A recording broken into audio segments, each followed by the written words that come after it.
So you are doing some research here. Yeah, so Cam the intern Got his own podcast. got his you're own saying? podcast, but it looks good. Looks good. Logos, good Maybe graphics. it sounds good too. Oh, Cam, hardworking kid. Cam? Yeah. Every day that kid's stock goes up a little Doesn't bit. it? A little bit. Ryan, her three on the way. It's good off the backboard and in. Murray, what a take by Tucker. Jones, another steal. Spin on Caldwell, and the layup's good. I would like to see you hold a mirror up to yourself and interview yourself. As good as this was, it could only be better if it was all you. Tuning in, I was a fan. I was like, man, let's do it. Cam, thanks so much for having me on. I'm happy to be here. Joined today for the first time, Cam Isimone. Gallagher's going to have to shoot it from beyond the arc. And it's good! Jacobs for three. He got it! My goodness, what a shooting performance by Jacobs. I think Cam's Corner is great. Tune in to Cam's Corner. This kid's going to make it. He's going to make it here. On a break. All right, we are back, guys. Welcome back to another episode of Cam's Corner. Thank you guys so much for all the support on the documentary. Again, that's been going on. It just hit 4K a few days ago, so again, thank you. And this was the guy behind the magic that day, behind the scenes. Right now, he's the content creator for the Rhode men's basketball team. It's Josh Paiva. Josh, dear friend of mine now throughout the year. So, Josh, thank you for joining me, man. I appreciate it. Of course, man. Thank you for having me. I appreciate it. Yeah, definitely. We definitely wanted to get this episode off the ground, so we finally got it going. First, for you, for the people that might not know, Josh is a photographer, a videographer, and right now, like I said, he does Rhode men's basketball. He's their content creator right now. Did this past year. So I guess for you, for the earlier stages of your career, I guess now you're younger than me, so you're going to be going into your junior year. Where does that passion for what you do like spark, and like kind of like just describe like what it is that you do? Yeah. So what I do, I'm a content creator, like you said, for men's basketball. It's kind of like an all-encompassing position. I do photography, videography, graphic design. Now adding motion graphics to the resume, so we got that.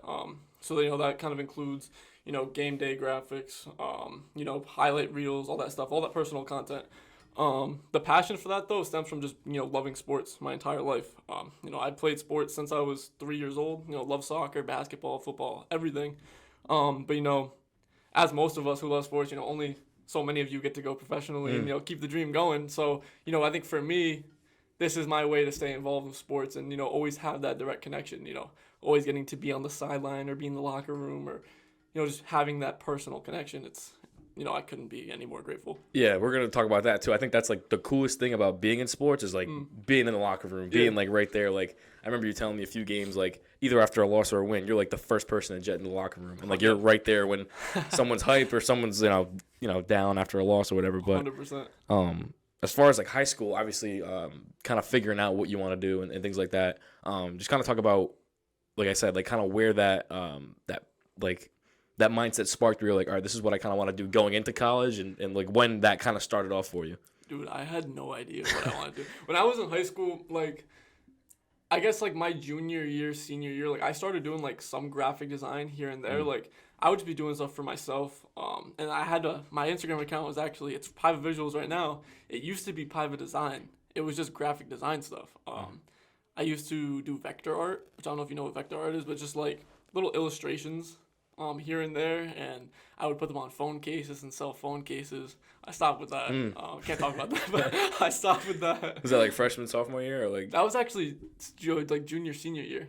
Like during COVID, really? I picked that up. Oh, okay. Yeah, but I had to stop with that.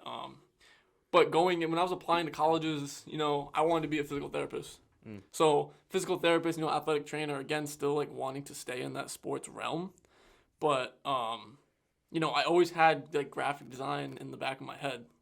We can get into this later too, but when I was applying to like URI and like I had to declare for a major to apply for, obviously I applied for kinesiology, but I'd always see sports media. I always saw sports media and I'd be like, damn, like that looks like it would be so fun. Like that's just like, it didn't seem to be like a calling for me at the time, but it was always just in the back of my head. And as I applied, I even went through the first year of school, I was like, wow, like sports media just seems so cool.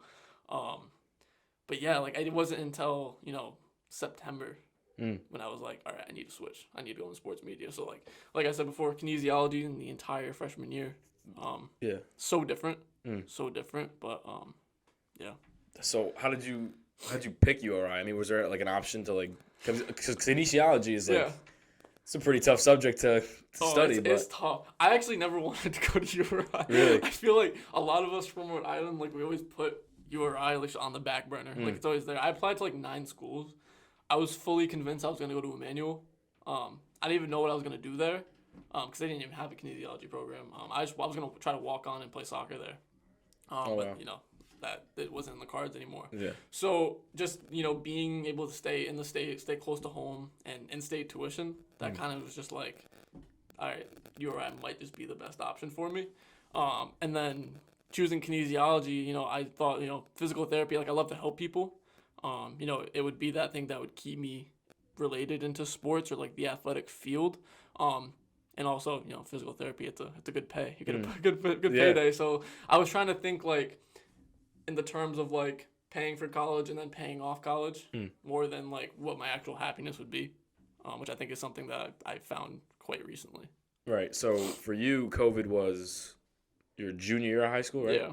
And then came into URI freshman year, and that was all kinesiology. That was your main focus. So did you do anything 100%. with like media? Anything with like? Did you do any freelance things on the side? Nope.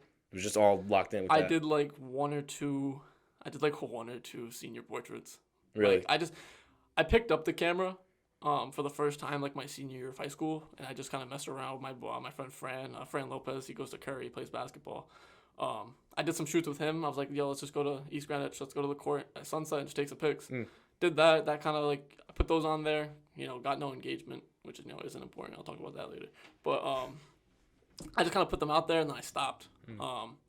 Then I guess, I just did my kinesiology stuff, and then during the winter, I went home for break, and I saw the camera. I was just sitting there in my bedroom. So, I took it back, brought it back to campus, and one of my closest friends, Grace, she loves the camera. Loves getting in front of the camera and getting pictures taken. So we went out during a snowstorm one day. And I was like, let's just take these pictures. Like, I don't really care about this camera that much. Like, it can get wet. Like, whatever. I didn't see this in my future at all. We took these pictures, and they came out amazing. Like, they looked so, so good. And from that point on, I was like, I kind of like this a little bit. So from there, my old high school kids on the basketball team, like, we see, like, you just posted some pictures. Like, do you want to try some sports? Like, let's come to the basketball games doing pictures. And they would pay me, like, a little bit. Like, they paid me, like, $5 a kid. Really? So, like, it was nothing. Yeah. But, $5 a game? $5 a kid. Oh, a kid. A kid. So, it was, like, $5 per everyone on the team. Oh, so, wow. That's pretty good. Yeah, so it's, like, not awful. Yeah. But it was just like, all right, yeah, I'll come take some pictures. And I took them, and they were, for the time, like, they weren't bad. Looking back at them now, they're awful. Yeah. They're not good pictures at all. But then I did that, and then this kid was like, yo, try mixtapes. Like, you want to try some mixtapes? And so I was like... These are all kids on the basketball team? Yeah, like, would you ever try doing a mixtape? And I was like, this camera can't handle it. Like, I can't do it on this camera. Like, then get a new one. And I was like, cameras are so expensive, man. Like, they're so expensive. I was like, I could never do that. And, I had a talk with my mom one day. We went out to lunch, and she was like, do you really want to try this? Like, do you want to do this? And I was like, yeah, but I don't have, like, the money for it. Like, I just don't have money for it. And she was like, just do it. Just go for it. She got you it. She didn't get it for me. She would never. You had to do it. She was like, just buy it. Just go buy it, and you won't regret it. So, motivation. Yeah, I love my mom. She was like, just go buy the camera, and you'll make the money back. I had maybe $100 or $200 more in my bank account at the time than I did the camera. Wow. So, the math. Kind of like I just kind of I went all for it. I spent my bank account, bought the camera, 2 lenses, and I guess the rest is history. From there, I did some AAU mixtapes and stuff like that, and then after the AAU mixtapes. Those are big too, AAU. Like, seeing like where those guys are gonna end up. Yeah. So I did some things for like Rhode Island Knights, Rhode Island Magic, 401 Phoenix, stuff like that. I did some stuff with them, and then as I started to get into it, I broke my leg, which is a whole nother story. Doing the like media, or like was it playing soccer? I was playing soccer. I broke my leg, and I stopped everything until I came to URI again the next fall. Was that process tough? Like, was that during like a scrimmage or like a high school game? Adult league soccer game. Just kind of like a freak accident? Freak accident. I was just dribbling. I was on a fast break.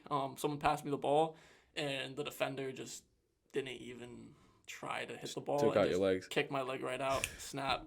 Everything was put on pause. I went right to the hospital. My boy picked me up, carried me to the car, drove me to the hospital. And this is when you started kind of getting more into the media aspect. I was just getting into it, and I was like, really love it. I worked with 2 days before this happened. I worked with DeWan Robinson. Yeah. Great guy. Does Life of Hoops, former player. And I reached out to him, and I went to a couple of his camps, and I did some work there. And 2 days after that, it was when it snapped. I just broke it. And he texted me the next morning. He saw my story. He goes, "No way! Like, there's no way that just happened." Well, it's good that he stuck with it. Yeah, he stuck with me. You know, I give him a lot of credit, honestly, because he was like the first person to give me some words of motivation in that summer. Because that was like last summer was like probably the toughest 3 months of my life. I dropped literally everything. I was just stuck on my couch for 3 months straight. Yeah. Couldn't get up, couldn't do anything. So, I guess that's when I really like took the time and was like, I sat down. I was like, what do I want to do now? Like, once I get back and I'm back on my feet, where do I want to go from there?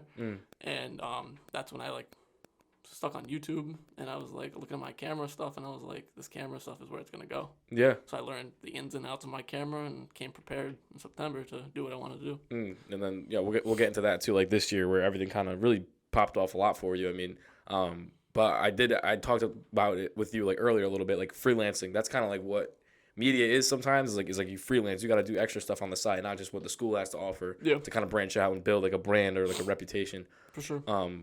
But in your eyes, in your like point of view, what is freelancing for you? What is the meaning behind it for you, and like how much has it helped you just kind of doing your own thing and not just kind of I guess sticking the course, like the textbook way of doing things. Like you're doing things like on your own to build yourself. So what do you think that means to you? There's a lot of aspects of freelancing. I think it's really, really important.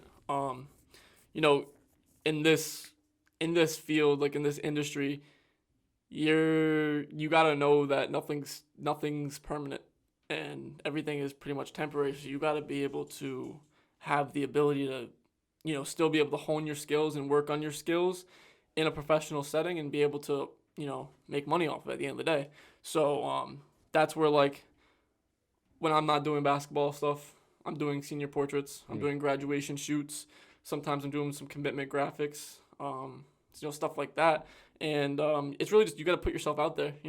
When you got the time to be able to make some extra money, put that stuff out there. Put that on your story. Say, hey, I'm offering mini graduation suits. I'm offering commitment graphics. Post some examples. Even if you're not going to make money off of it initially, do some example work.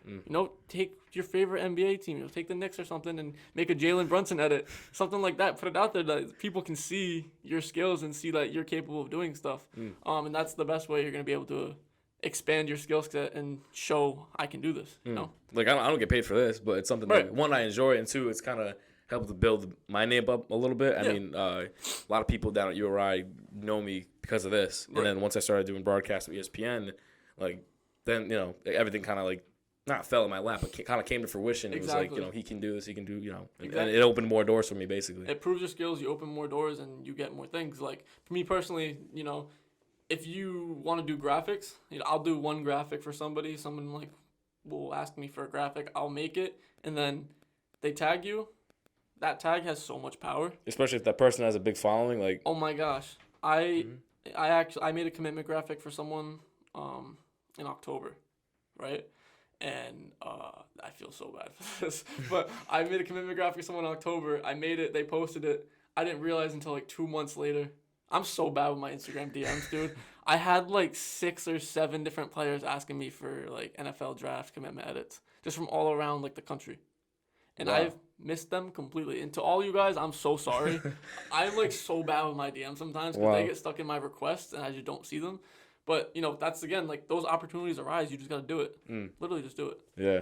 Damn, that's crazy. Just random people hitting you up. Like, yeah, and I just missed them. Oh my god. That's a complete opposite with me. If I get like a notification, like people who know this now, like if I don't answer it, like I saw it. Like I saw sometimes it all the time. It's weird because Instagram DMs are set up so weird because sometimes the things that just go to your requests, maybe it's just me, I don't get notifications for them. They're just there. I get them all the time. They're just there. Like people like sometimes it's like spam, so it's like all right, I'm not even gonna like look at it. But like sometimes it's like, just like people like I do see it, but sometimes like I will look at it. I'm like all right, I will answer this person, but then I forget. So that's on me. That happens a lot. But like sometimes I'll just like I won't care to answer it, and that's on me. But like that's just like a I don't know, imperfection I got. It happens, man. It happens. Everyone happens. Yeah, but this year, so like we were talking about, this year like was when stuff kind of popped off. We'll get into like men's basketball and all that for URI, but it really started when I feel like, I mean, correct me if I'm wrong, but when I first met you at one of the football games, that was kind of like when the school year started. Yeah. you started building more connections with the players, and then obviously your connection with Marcus DeShields, like, is that grew. But so could you kind of just talk about like your mindset going into like all the sports this year, like what your kind of goal was and how it just progressed each month, like it got bigger and bigger. So I came in September with absolutely no expectations whatsoever. But you changed your major though. I did change my major. I didn't get to that until like November. I'll get Okay. to that. I'll get to that in a minute. Yeah. But so what happened over the summer? While I was just sitting there, broken leg. Actually, it was a little bit before, but I emailed Thor, our athletic director, and I emailed him and I said, "Hey, I'm just a random student. I'm just really wanted to see if there was any possibility about getting a media pass, just to be able to go in and hone my skills, right?" So he emailed me back a couple days later, and he referred me to Shane. So he CC'd Shane Donaldson, our associate athletic director. Awesome guy. Love Shane. He's the GOAT. Love Shane. And he responded to me, and he said, "Hey, Josh." And he basically, at the end of the day, he said no. He was like, "We got too many passes to give out, whatever." Yeah. Everybody wants to get a piece of that. Yeah.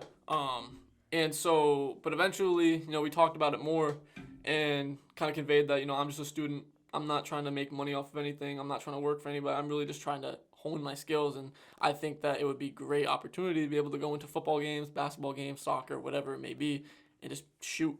Just get some shots of photos, get some videos, whatever.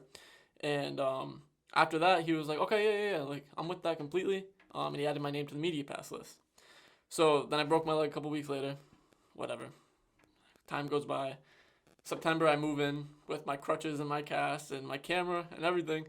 And Shane emails me. He's like, "Hey, Josh, your media pass came in. Come meet me in my office to come get your pass and we can talk about boundaries and stuff like that."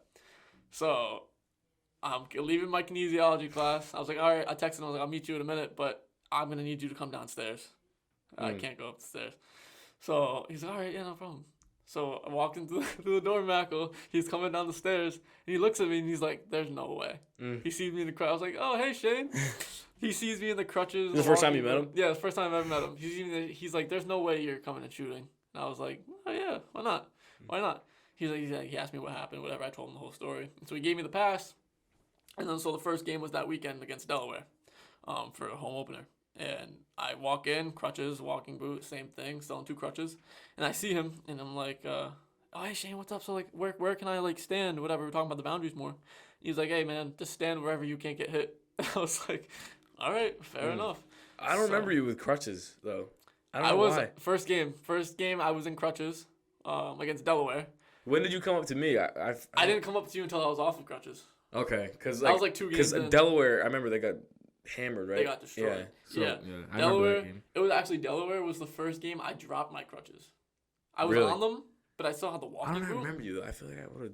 Yeah. I don't know. There's pictures of me on the stream, literally with 1 crutch on and 1 camera in the other hand. Really? But That's dedication. I actually I dropped the crutches to try to waddle up and down the sideline to get some stuff. And back then, I had no idea what I was like even doing. So I confined myself to like 10 feet of space on the Delaware sideline. But yeah, and then from there, I just kept doing my thing, posting pictures, making little mixes, which I miss dearly, making those mixes. Those were so fun. And then, you get some recognition from it, Again, don't get me wrong, recognition's cool and everything, but that is not the reason to be doing anything like this. That's not the reason why I did it. I literally just did it because it was pure entertainment and enjoyment for myself. And then from there, you just build connections and get the opportunities. Yeah, and like we talked about somebody like Marcus DeShields, who was like Rhode Island's like obviously the top running back, broke a lot of records there, but you kind of gained a good relationship with him. You gained a lot of relationships with other players, like somebody like Katero Summers. And, those guys are going to be making a name for themselves as well at the professional level. So 100%, yeah. Just kind of talk about not so much. I mean, you don't have to focus so much on football, but like kind of what those connections with those athletes mean for you and how it kind of helps you again how that opens more doors for you down the line. Yeah, it's great. I couldn't be any more grateful for guys like Marcus and Katero on the football side, and like Ed Lee, those guys. Yep. Great guys, man.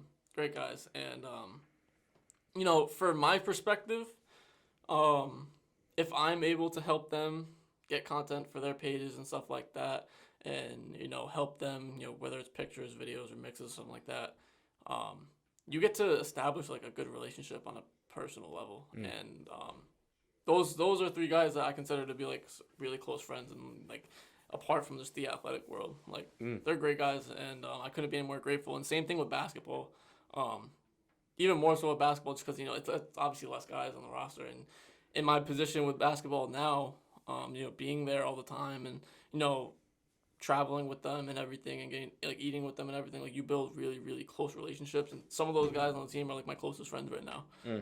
So I couldn't be any more grateful. And then obviously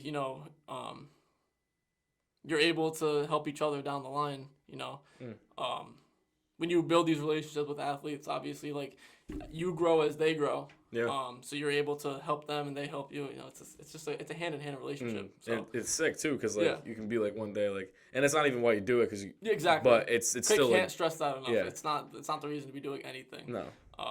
But it's cool from my aspect. Like I working with to taking pictures of Ed Lee or whatever, Jordan Jones, and then they get their NFL contract. It's cool being able to see that. It's kind of like a proud moment for yourself too. Exactly. But it's like, again, like you said, it's not like the reason behind it. It's like out of pure enjoyment, and that's Pure enjoyment. That's what kind of gives you your purpose. Like Right. this gives me my purpose, and like again, talking with athletes, I think that's the coolest thing in the world. You know what I mean? And if they can recognize me, that just makes it even better. Right. And again, like you said, it's not like the reason, but it's just that much like It's cooler cool. to experience. It's just cool. Like I don't know, maybe the 8-year-old fan in me, Yeah. who grew up as Exactly. a URI fan, like going to football games and basketball games, and wouldn't expect myself and yourself to be in this position that we are in today.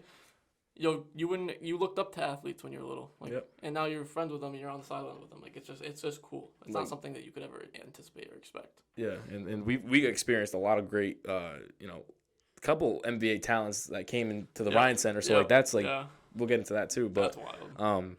Kind of kickstart the basketball conversation now. Obviously, as football progressed, Yeah. Obviously you want to get into basketball. But how did that job? I mean, we talked about it a few times too. But how did that job kind of come to you? Who did you reach out to? Did anybody reach out to you? And like kind of how did that fall into place for the content creator part? Right. Basketball season started. And I'm a huge URI basketball fan, so I wasn't gonna miss a game anyway. But so that started. I walked in, just first 2 games, doing my own thing, right? I went to the scrimmage, I went to the 2 games, and I was making my own videos, doing my own pictures and posting on my Instagram and tagging everybody, sending them out to them. And then eventually, like, they gained some traction every once in a while. Something would get more engagement than others. And I remember very, very vividly, I was sitting in anatomy class. It was October or November. It was November because the season just started. And I get a text from Benny Sander on the coaching staff, and asking me if I would come in to the Ryan Center.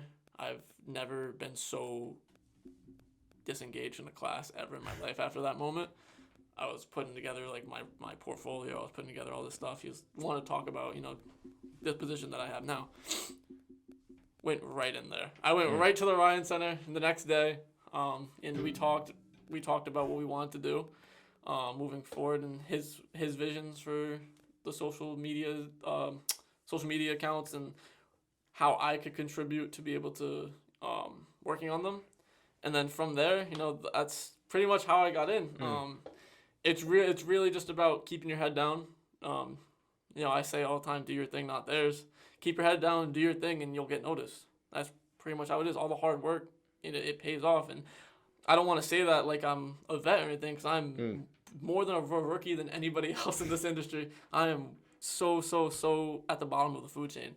But being able to get those opportunities, it's all about putting stuff out there, and people see it and people recognize it. I say the same thing about myself too. Like, I feel like I'm all the way down at the bottom too, but at the end of the day, you gotta have to again be proud, like recognize the moments that you like achieve, like great things. But saying what we just said is kind of like just being humble. Yeah. Or if you're not, you will be humbled. So it's like don't kind of think you're better than everybody else, because like you're really not at the end of the day. But don't sleep, because the second you do, someone else is gonna take that spot. So you just gotta keep riding the rails, keep taking the punches, keep doing those reps. Like everything I do is like a rep to get better and better every time.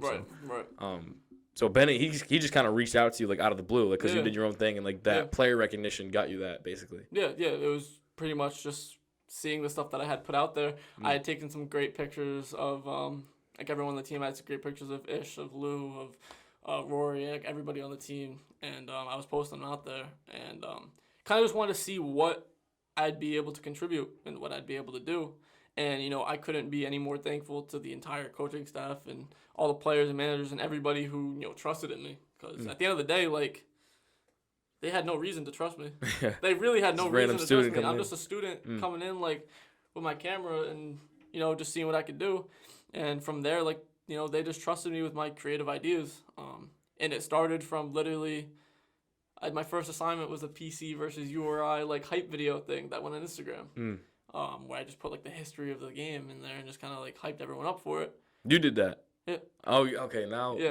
Okay. Like it was like the wow. Kendrick Lamar one. Yep. Yeah, so that was like the. Well, first no, thing. I know when you do stuff because I know the music.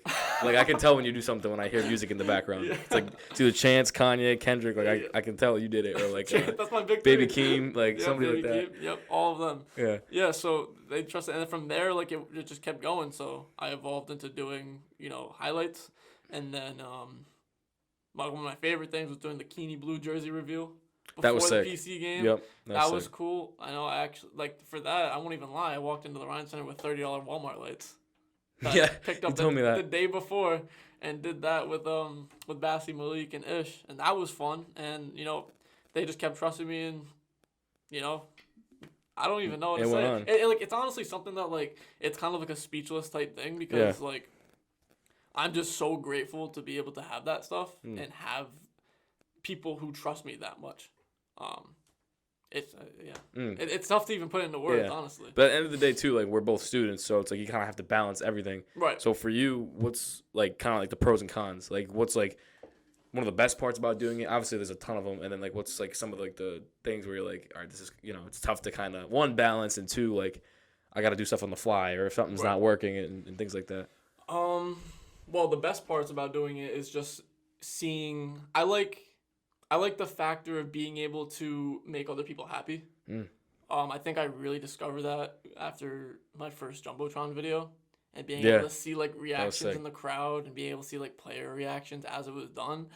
And I'm grateful that you put me in that too, like to hear my voice like in an arena, like and let me tell you, that sounded great in the Barclays. Oh my god, sounded great Did in it? the Barclays. Yeah, That's and sick. that was one of the moments too where I was like, wow, like it makes me like it gives you chills and chills. Yeah, but I like seeing people's reactions to things and be able to make people happy. That's like the biggest pro. If I can make someone's day or like make something more of an experience than it would have been otherwise, that's a plus for me. I really like seeing ideas come out into a full product. Things that I might think of at 1 a.m. and then I put it into effect the next morning and it comes out the way I want it to. I love that. Or if I like to take someone else's ideas that they pitch to me and try to make it something that they could imagine, or like when you asked me to do your the behind the scenes for the documentary, like that was something a couple days before where you gave me like what you wanted and I was able to like put that in for you. Right. And, that's something I'm grateful that you had me be a part of because that was awesome. Oh yeah, for sure.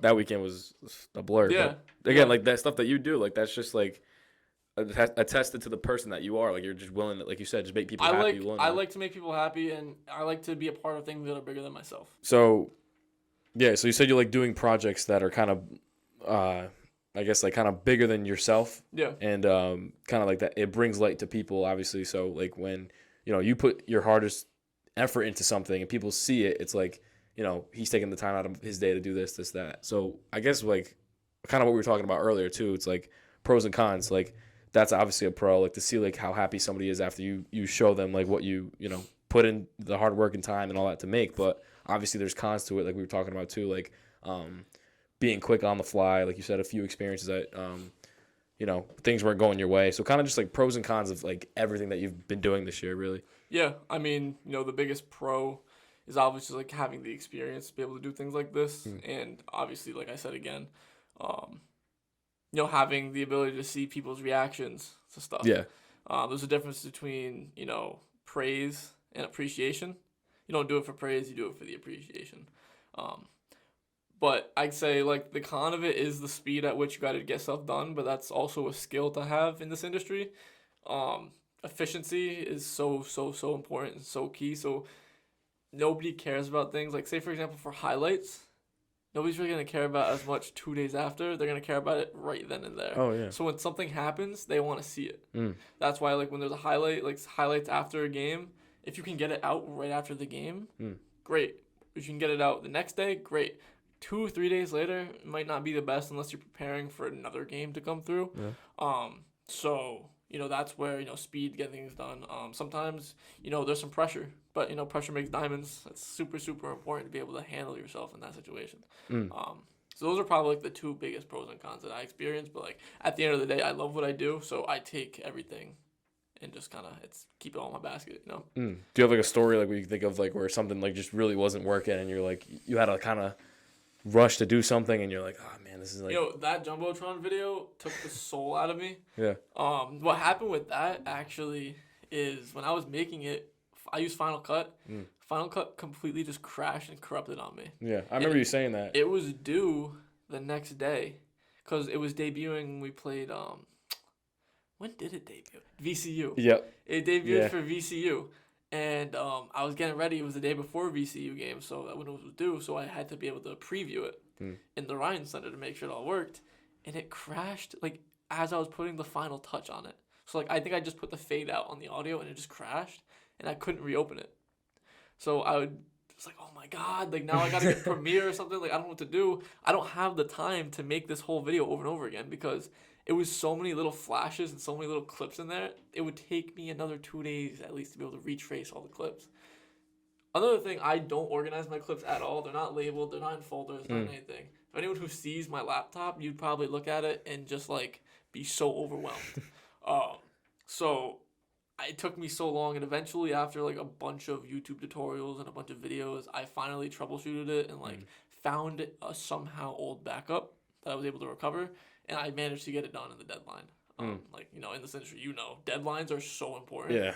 Yeah. I learned that the hard way. Yeah, I mean, when I did, like, newscasts, like, I didn't organize clips. And just working with equipment that's not yours and you're not, like, that familiar with, It's like, I mean, you kind of have to do, like, something. Like, when you see, like, the little, like, preview, like, picture in it, I used to start, like, either, like, put, like, a thumbs up or, like, a 1, 2, 3, like, what quarter, like, what was in. So, like, as I'm looking through, I'm like, all right, this is that. Because, like, I needed to get into a rhythm. Right. It's tough. I give a major, major shout out to Taylor Rocha because she taught me about that. And I still haven't done it yet. I'm very sorry. She does the fingers? When she does, like, she shows the scoreboard. Neocon does that too. Yeah, I just don't do that. I just stop and go, and I just keep going and stop, start. So shout out to her for teaching me that, and I'm definitely going to do it next year. I never got into the habit of doing it this year. So. And we talked about, too, earlier, you were talking about, like, the Jumbotron video, and, like, something like your coolest experiences. Obviously, like, we'll get into NBA players, too, because a lot of them came into the Ryan Center this year, but for you, one of your coolest experiences so far this season, if you could think of like your top moment where you were like, I'll give you two. Yeah. Number one, I mean they're pretty much the same thing, but number one was being able to do that Jumbotron video, just because it was something different. The entirety of the season was seeing one Jumbotron video until that moment, and nobody kind of saw it coming because I didn't really tell anybody. It just happened. And the lights went down. You heard the heartbeat. Everyone was like, "What is going on?" Sick. The heartbeat was like, da, da, da, da, da, da. And then throw in that remix of that song. It was awesome. It was just awesome to be able to see the reactions. Like, my family was there to see it. My mom and my mom's boyfriend were sitting behind the bench, and two of my best friends were sitting in the crowd recording it, and it was just like, it was cool because I got videos of it after, and that was cool. The second thing was I made the video for Malik and Jalen, the send-off video. Yep. That was cool. I didn't know I was gonna make that until the day before, so that was really, really, like, last second directing. But I put another Macklemore song in there. I haven't plugged in Macklemore, I swear. But I used Good Old Days in that one, and that was just like, it was a raw, emotional video. It was like no edits, like no, like, effects were in there, but it was just like super, super raw. And they played that before the game, and I know it jerked a few tears, which is always the goal. Yeah. So that was cool, and to be able to trust me that's such a high thing. Like, you're making a memorable moment. Like, it's their last game at the Ryan Center. And to be able to, like, share their thank you letter and their appreciation for, like, all the fans of URI, like, it's cool. Because those are the things that I would watch when I was little. And to be able to make it, it's a whole nother thing. Yeah, exactly. And you said it too. Like you kind of do it for the greater good, not like Exactly. It's cool to be. It's humbling to be the person behind it, but it's like cooler to see their reaction. Like Yeah. My last game, this, that, and like for all that to kind of go to fruition. Yeah, for sure. And but- and seeing that all that stuff in the Barclays Center was just next level. Mm. Next level, man. Like I couldn't be any grateful. I got a cool story about the Barclays Center. Yeah, from that day. I got a really funny story if you want to hear it. I'm a big Celtics fan. Yeah. If you know me and you see me at the Ryan Center, I have kind of like a signature look. Like I'm always wearing this black Celtics hat. You got the Adidas, all I got the decked Adidas out. jumpsuit and I got this black Celtics hat, right? So we're at the obviously Brooklyn Nets play at the Barclays Center. If you're a Celtics fan, you don't like the Nets. So I was like, I'm gonna troll. So I wore my Celtics hat like I always would into the Barclays Center, and it was halftime of the game. So halftime, you go into the media room and go get lunch, right? And I was struggling to like find the media room. So I was walking and I'm like walking in the back rooms like through the Barclays Center. You pass like the Nets locker room and all that stuff. It's pretty cool. And Nets security guards, they see me and they turn around. Barclays Center security guards, and they turn around like, where are you trying to go? And I'm like, trying to go to the media room, like to go get the media room was actually in like the training facility. So like trying to go to the media room, and they were like, yeah. He goes, what you got on your head right there? And I was like, we talking about this? And he was like, there's no way you're wearing a Celtics hat in Brooklyn right now. He goes, get that off your head right now. And I was like, all right.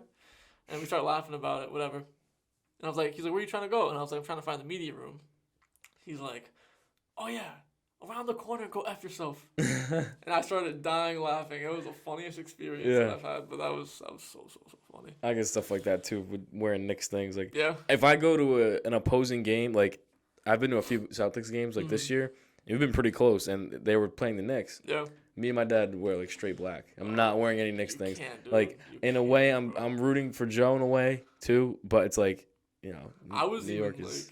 I can't wear any opposing teams. Like if I'm in MSG, that's different. That is completely different. But if I'm at like especially TD Garden, you cannot wear like the opposing teams because TD is one of like the best, the loudest. Like. Yeah. But yeah, I would never. I'm surprised you did that. I was surprised they noticed. It's a blacked out hat. Yeah. Like you gotta like really notice, and it was like a dark tunnel, but it was funny. Yeah, and were there any like NBA players there at the? I thought I noticed. We were there pretty short. Yeah, very short time. But like we said, there was a ton at URI this year. Yeah. I mean, starting off, I guess like Jimmy Butler, Kyle Lowry, Wild. And that all goes to PC's Devin Carter. His dad Anthony is an assistant coach, and we were talking about our stories as well. And I said I have the utmost respect for Kyle Lowry and Jimmy, like just taking the time. Like Kyle actually had a conversation with me, you know what I mean? He had a conversation with you, and they're just like down to earth guys. So I mean, kind of going along cool experiences. What has it been like being able to, work? I guess not work with like NBA players, but conversate with them. Yeah. With what you're doing with like Rhody basketball. I mean, like obviously, like it's a first time experience for you. So like, being a kid growing up, looking up to these kind of guys, and now being able to be in the field. And work, like do stuff with that. Like how cool was that this year? It's really cool. Yeah. I mean, like you said, you look up to these guys your entire life, and also like you just don't expect them to be in Rhode Island. Yeah. Like Rhode Island's just not a place that you expect all these high level like celebrities or athletes to just like pull up to.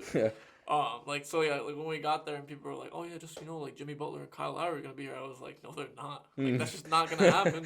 And then all of a sudden like I'm just shooting warm ups. And I turn around and Kyle Lowry's just there. And, like nobody noticed or like said anything. But yeah, and then that conversation that I had with him, like telling about what I do and everything, it's very down to earth guy, like very humble and very appreciative of that conversation. Being able to pose for me for my camera. Yeah. Favorite picture I've ever taken. It's pinned on Paiva Visuals, so if you want to look at it, it's right there. But yeah, and then the same thing with Jimmy, like.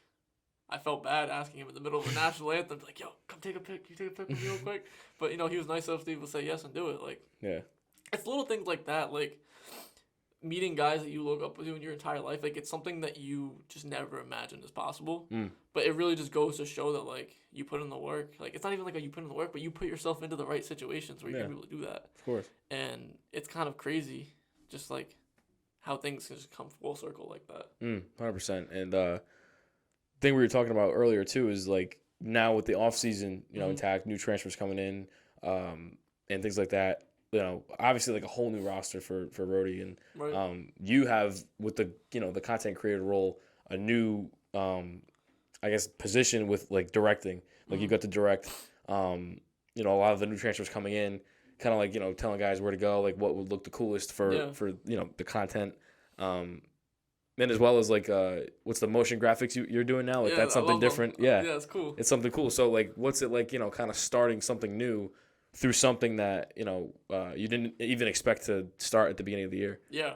You know, I love it. Like I said it before, but like I appreciate everybody on the coaching staff from top to bottom and all the managers like just trusting me with the ability to do these kind of things. And I give a ton of credit to everyone within URI marketing as well for, you know, also allowing me to do this. And at the end of the day, it's also always a team effort. Like there's always team collaboration and everything. So, but it's really, really cool. You know, you get to meet a lot of new guys and a lot of the guys who have come in and committed to this team are really, really great personalities. And that'll be one of the biggest things in the offseason is being able to like share with everybody, you know, these are the guys that we got now and these are the personalities that everybody got, and you know, get everybody excited to be able to come into the Ryan Center and see these guys play next year. Right. But you know, I like taking in new roles because I like it. I like that feeling of, you know, initially it's uncomfortable. You know what I mean? Like everything that you do when you're doing something new is uncomfortable. You know, I've never like been one to be able to like direct something necessarily, or like I've never been one to like pose people, or like I'm normally just there on the sidelines taking pictures unless I'm doing like a graduation shoot or something. But you know, like I said, like it's really, really cool and it's a unique experience. But yeah, I like it. Yeah, and kind of segueing into another question, like the creative like headspace that you have, and how it changes like instantaneously. Like now with doing like that and doing everything else that you do, how do you kind of keep your mind fresh for new ideas, and how did that like creative mindset that you have like kind of spark? Like I know it's like it's tough to, you know, sometimes you're just like stuck on one thing, but then you finally, you know, get the right idea in your head. So how do you kind of keep your head fresh for new ideas? Yeah, it happens a lot. One of the biggest things, you know, that I've mentioned to you before is do your thing, not theirs. That's like my main mantra, my main slogan. It's on the back of my t-shirts. Do your thing, not theirs. There's always going to be times where you're lacking creativity, and there's always going to be times where you're kind of just stuck on ideas that you can't come up with. I think it's great to draw inspiration from others and to be able to kind of get like somewhere to roll from. But at the same time, if you're going to I would try not to do that because you're going to become dependent upon it. Yeah. It's like caffeine. It's like drinking coffee. Like I'm so dependent on coffee. Like you wake up in the morning, you're tired. Instead of fighting through the day or drinking a glass of water, you go grab coffee and get that instant gratification. You're going to keep going with it every single day. It's the same thing when you're looking for new ideas on TikTok or Instagram or stuff like that. Every time you run out of an idea, if you try to go to TikTok and Instagram and you know look at all these things, it's not authentic. It's not authentic, and you're gonna keep trying to build off of something that's almost essentially not yours. Even if you're going and adapting things and changing things, I think it's important to sit down, brainstorm what works best for you, what works best for the mission that you're trying to accomplish in your creative endeavors, and keep it yours. Keep it yours and keep it unique. So that's the biggest thing I try to do. If I'm in a rut, I will literally sit down and just write things. Like I'll write things down on either a piece of paper or on my phone, on my notes app, and I'll just try to brainstorm ideas. Like what is something I haven't seen, or what's something that someone's done that we could do it very differently in this aspect. Obviously, every once in a while, I'm still going to go to Instagram and scroll through Reels and see something that looks cool. Like, yeah, maybe I can try something like that. But a lot of the times, I try to keep things mine. Everybody has a different look. I think it's important to find your look, find what works best for you, and roll with that. Right. And as far as, like, the future, like you said before, it's tough to look into the future, kind of taking it day by day. But what's your main goal at the end of the day, like, with everything that you're doing? Because, like, media has so many different kinds of aspects, and you could go in so many different directions with it. But for you, like, once the whole college thing's all said and done, you got a little bit ways to go. But, kind of just, I guess, looking into your future, what is your main goal really at the end of the day? Yeah. Well, media and social media, it's ever changing. Yeah. You never know what's going to look like next week, or you never know what's going to look like in the next year. But for me personally, I try to stay more in the moment, and I try to be able to improve 1% every single day, and, try to learn new things and learn new skills and stuff like that. So for right now, like, I'm really focused on, how can I help market and, you know, show the Rhodey brand in a different way that's never happened before. So I'm focused on that while also be focusing on my personal brand. Yep. Because it's important to be able to grow both because, you know, nothing's permanent. Everything is temporary. I'm only going to be with the men's basketball team for so long before I move on and go somewhere else or I do something else in the future. You know, I actually got 2 more seasons. Thankful for that. But, you know, in the future, I really want to be able to represent a group of athletes. Yeah. Be able to help them market themselves on social media because that's super, super important these days. Having a strong following and be able to have great content for fans, it's super, super important. Someone like Jimmy Butler, like if you follow him on Instagram, he has something posted every single day. Yeah, he does. Coffee, whatever it is, working out. Coffee, working out. He posts his teammates every single day. So, you know, being able to do something like that, or like, there's guys that live with athletes. I would be open to that one day, maybe. I know.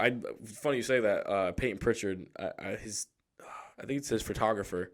Like I saw him on TikTok. Yeah. And he's like, "What's it like? What it's like to live with an NBA player?" I'm like, "Oh, who's to live with?" And then Peyton Pritchard's right there. It's a cool experience. Like I'm open to anything. You know, wherever this career path or like wherever all these creative endeavors take me, I'm open to anything.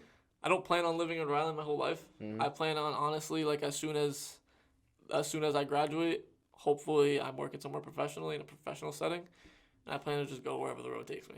Like that's really where it is. Yeah, about reps and just getting better and better and better. Like you said. And you know, like I said, we talked about freelance earlier. I'm always gonna do my stuff on the side. When I'm not doing, you know, Rhode Island stuff, I'm always gonna be working on my own craft. You know, whether I go out and film myself, or you know, I'm going and filming other games, or I'm still doing portraits. Like, it's important to be well rounded because it'll take you really far if you can do a large variety of things, which, you know, like I said before, it's what I do. Like I try to make sure I can do a little bit of everything. You know, some things I'm much better at video than I am graphic designing. But, you know, eventually if I can get those things leveled, it'll be really important. And it's crazy too. That's what, you know, you started with was graphic design, and now you're taking over video. So it's kind of cool how you see things. Man, I never thought I'd open up Photoshop ever again in my life. It's insane, right? Never thought it. Things just fall full circle. Yep. But yeah, Josh, I mean, that's everything I kind of got for you. We went through, you know, high school days, what it was like now this season, and, you know, the future goals for you. But I like to always ask people at the end of the show, the big question is, what'd you think of Cam's Corner? Obviously, we don't like to we both think of, not that we don't care what people think, but in the sense, like, I want to make sure that you had a great experience, that all the people that come on have a great experience. So what'd you think of the show, and what athlete might you want to see? Yeah, of course. I love the show. I'll 100% be back. This was very, very fun. And, you know, with the fate of the universe on the line, there's one person I want to see in this seat, and it's Grant Williams. Grant. I want to see Grant Williams. We got to get those Celtics connections, man. We got to Amen. You got to see it one day. I'll leave it with one thing, though. My advice that I would give to anybody who's watching this and anybody who might, you know, want to take this route to, you know, enter a creative space, whether it's design, whether it's photography or videography or whatever it is you want to do. If you're thinking about it, honestly, just do it, man. I'm sure you could say the same about anyone who wants to go into broadcasting or journalism. Pursue it. Just do it, man. Like, don't worry about... Don't hesitate. Don't worry about money. Don't worry about whatever. Like, money, you'll get it back, man. Yeah. Like, you'll get it back. Yeah. I told you my story about it before. Like, just trust. You make sure you try to get your name out there, build a portfolio, and try to strengthen areas of your craft whenever you can. Like, just make sure that you can improve every single day, do what you can, and live with the results, man. Like, and, you know, don't compare yourself to others. Facts. Do not compare yourself to others, because it's only going to make you feel bad, and you're going to realize that a lot of the people that you're comparing yourself to have been doing this for so long, and they were once in the same position as you were. So yeah, I mean, that's the biggest thing I can say. And, you know, do your thing. Don't do theirs, man. Just do your thing. Yeah. Podcast coming soon. You got to get that Kickstarter off the ground. Hey, man, one day we'll get to it. But like I said, all of Josh's stuff, Paiva visuals, all his links will be in that description. So definitely go check him out. Like I said, one of the most talented people I've met over the year at URI. So definitely go check him out. Stay tuned for all the more episodes for Cam's Corner to come. Again, keep running up that documentary. Again, like I said, he was one of the backbones to that behind-the-scene video. So, you know, props to Josh. He's doing his thing. We're trying to get everything off the ground and running And like we said, everything's a rep. So keep doing your thing and not theirs. Go tune into Josh. And we'll see you guys in the next episode of Cam's Corner. Peace.